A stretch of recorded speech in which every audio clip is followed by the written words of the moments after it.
The power of human consciousness is demonstrable by the fact that despite all the things that are thrown at us, the cradle-to-grave programming, vast numbers and an exponential curve of numbers are now waking up from it. And it's this awakening that is going to bring this control system down.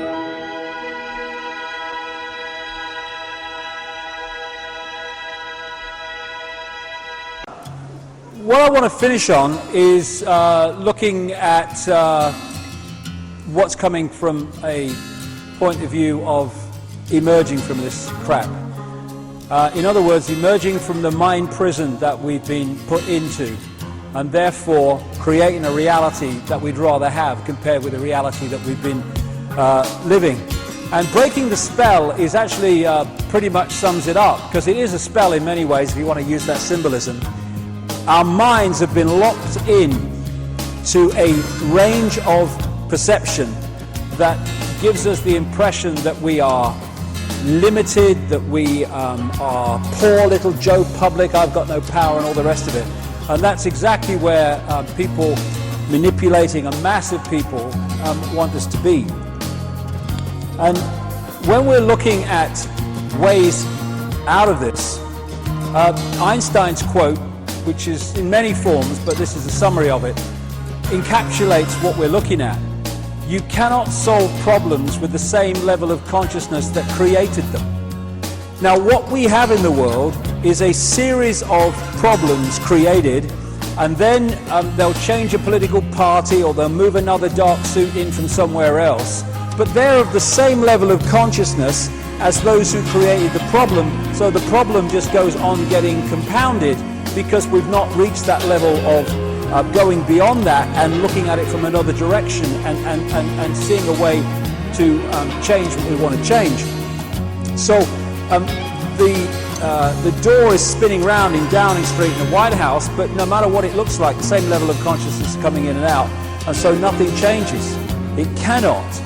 And that consciousness is from the consciousness of division, of seeing everything as a partness and all the rest of it, which is the consciousness that's been in power and has been manipulated among humanity to have and to manifest reality from that perspective, into a oneness that understands that we're all one consciousness, we're all one energy, all one mind, and therefore all these divisions between us through which we're divided and ruled are just illusions.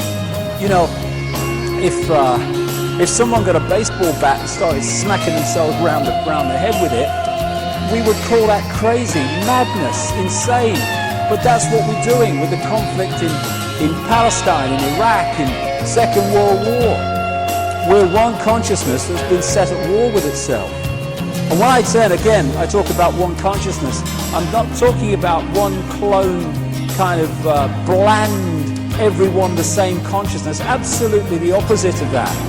And one way of seeing how much we've come along the road to understanding this idea of connection and expressing the uniqueness of all possibility is how much we do that, and how much we are clone-like, just following the one in front, sticking to the norms, never stepping out of line. Now, we've become clone-like, not because of oneness, we're all the same, because that's what oneness is about, but because we have disconnected from that infinity of all possibility, which we can play with and move around and get different points of observation from, and we're just playing and expressing and getting infinite joy from the infinite possibility that's there, and instead we've allowed ourselves to be suppressed into a fractional area of possibility. You know, so that's when we become clone-like. That's when we all act the same. That's when we become sheep. There's no contradiction between oneness and infinite variety. If we can move our point of observation from in this world to the out-of-body state, then we change our reality. And in an out-of-body state, we ask ourselves, so often, you know, I say this, what would change this world dramatically overnight is if everyone started doing what they knew to be right instead of what they thought was right for them in the moment. What a transformation that would be. All the time, we intuitively know what is right, but it's like, yeah, but what are the consequences for me? What are the consequences for me, or what's stopping this transformation of this world happening? Because, oh yeah, I think it's unjust, but if I do something about the unjustness of this, what will be the consequences for me? People say to me all the time, insiders, look, I'll give you this information, but don't mention my name, will you? All right, I'll do it then.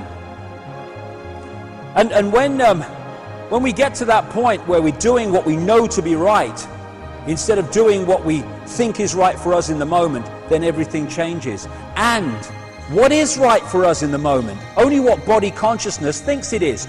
In the out-of-body state, when we're in that state, are we saying, oh my goodness me, I ain't half glad that I didn't do what was right there, because I'd have had a bit of a problem here? No, we'd have said, we should have done what was right there, because that was the right thing to do. That's the point of observation when we're out of this program reality. As Martin Luther King said, injustice anywhere is a threat to justice everywhere. Injustice for people we don't like is just as important as injustice against people we do. What would oneness do? That's the question. If we were in that oneness state, what would it do in this situation? Would it say, what are the consequences for me, or would it do what it believed to be right? As this man said, if it's not right, don't do it. If it's not true, don't say it. Well, okay, that's changed the bloody world straight away. As Martin Luther King said, cowardice asked the question, is it safe?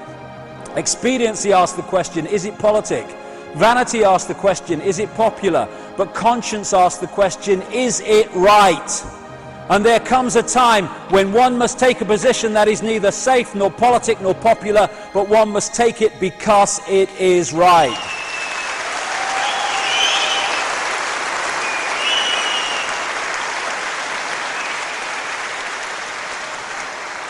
Infinite love, infinite consciousness, the existence of an infinite consciousness is the only truth. Everything else is illusion. It's the imagination of that consciousness made manifest.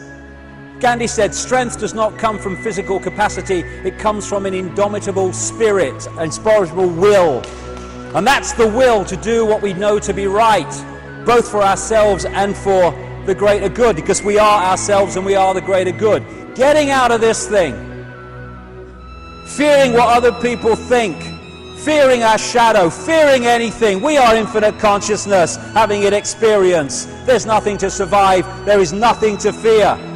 This is our natural state. It's about time we went back to it.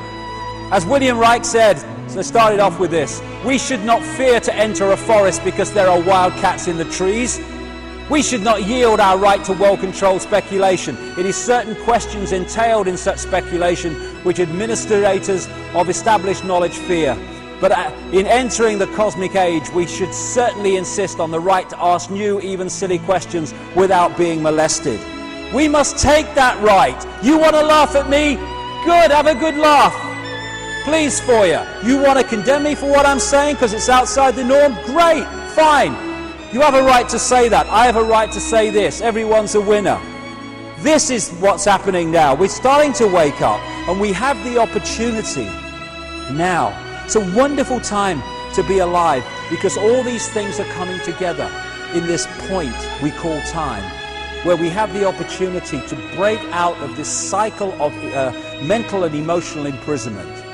We're being offered the key with knowledge, with understanding, with the gathering, opening awareness, and with the energy change that's underpinning that.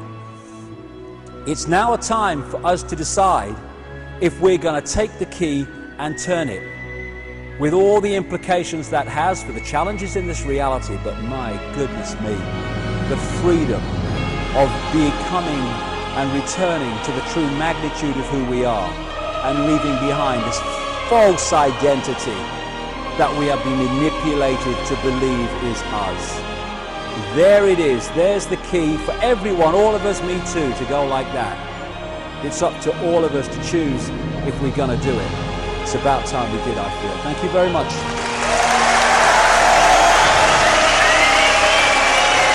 Thank you. Thank you. Thank you. Thank you. Thank you.